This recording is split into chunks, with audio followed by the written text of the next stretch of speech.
इस वीडियो में आप शरद पूर्णिमा को कही जाने वाली मावे के पेड़ों वाली कथा को सुनेंगे। वीडियो को लाइक कर दें। चैनल पर यदि आप नए हैं तो कृपया सब्सक्राइब करके नोटिफिकेशन बेल को ऑन कर लें।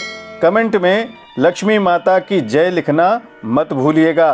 आइए शरद पूर्णिमा महाराज पूर्णिमा की रात सुनी जाने वाली मावे के पेड़ों वाली कथा का श्रवण करते हैं।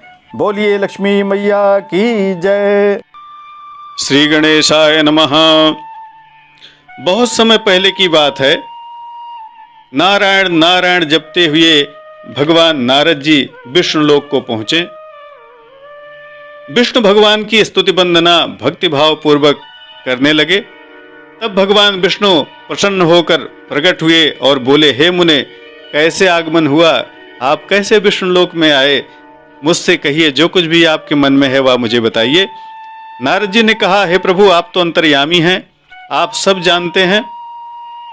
ऐसा सुनकर भगवान विष्णु मुस्कुराए और बोले, नारद जी, आपके मन में जो कुछ भी है आप वह हमसे जरूर कहिए।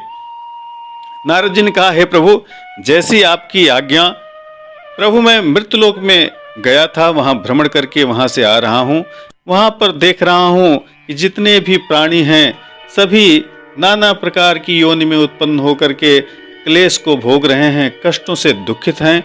उनका कष्ट किस तरह से दूर हो, किस तरह से उनको सकल संपत्ति मिले, ऐश्वर्य मिले, उनके दुख को दूर करने के लिए क्या उपाय है? हे भगवान, आप वह मुझे बतलाइए।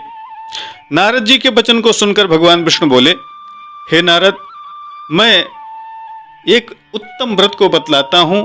इसे शरद पूर्णिमा के नाम से यह जाना जाता है, जिसे कोजागर व्रत भी कहते हैं। उसकी विधि बतलाता हूं।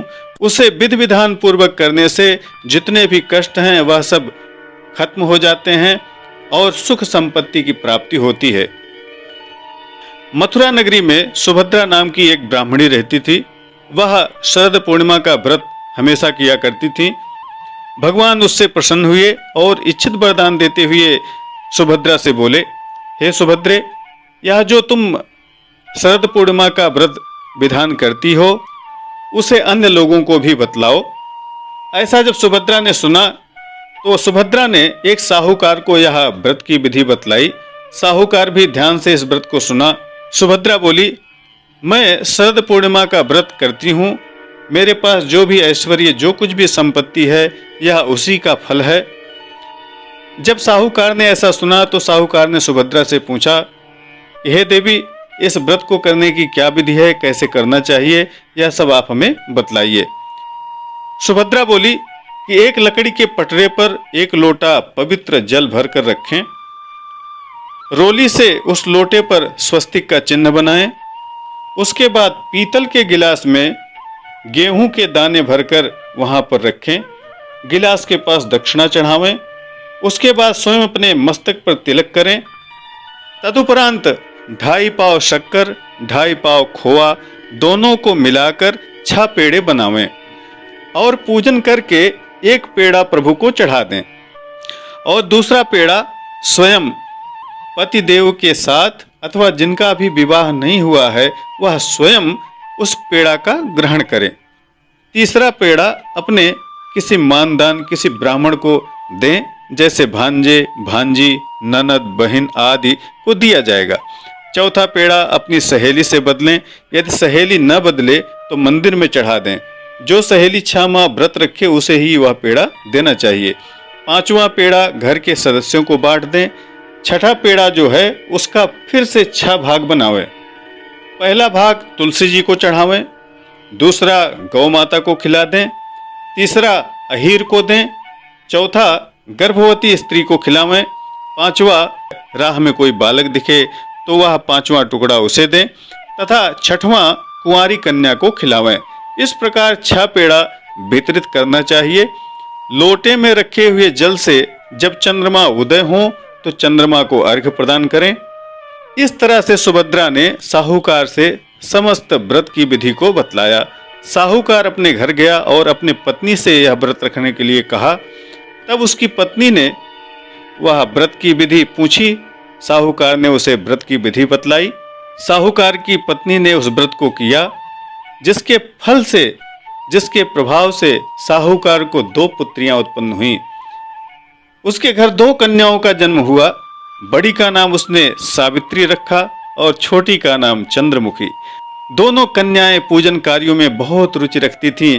वह बहुत तेजी के साथ अपने पिता के घर में बड़ी होने लगी, प्रतिदिन पूजा पाठ किया करती थीं।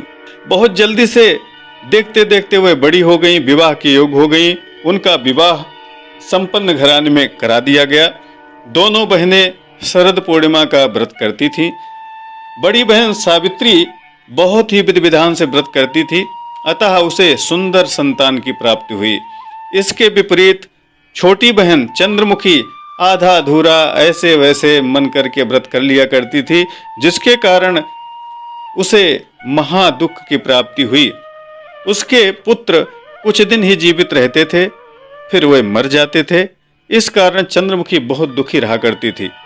आखिर एक दिन चंद्रमुखी एक पंडित जी जोशी जी के पास पहुंची और इसका कारण पूछा।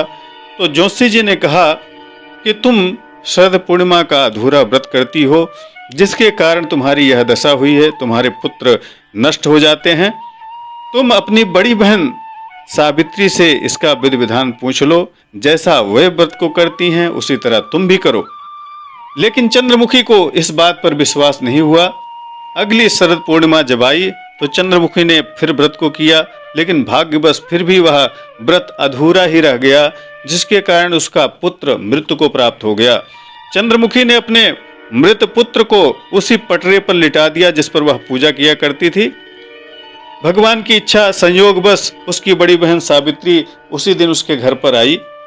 उसने तुरंत प्रभु का नाम लेकर उस मृत बालक के सिर पर हाथ फेरा तो वह जीवित होकर बैठ गया। चंद्रमुखी खुशी से नाचने लगी और तब उसे शरद पूर्णिमा के व्रत का महत्व समझ में आया। उसने तुरंत प्रभु से क्षमा मांगी, बारंबार प्रभु के चरण स्पर्श किए और कहा ऐसी भूल अब कभी नहीं होगी। और इसके साथ ही सभी पड़ोस में सगी संबंधियों को यह व्रत करने की सलाह भी दी। अपने आसपास जितने भी रहने वाले थे सबको उसने व्रत के महात्म्य को बतलाया कि कैसे इस व्रत को करना चाहिए। यह ऐसा सुंदर व्रत है जिसके करने से प्रत्येक स्त्री व पुरुष सभी की मनोकामना पूर्ण हो जाती है।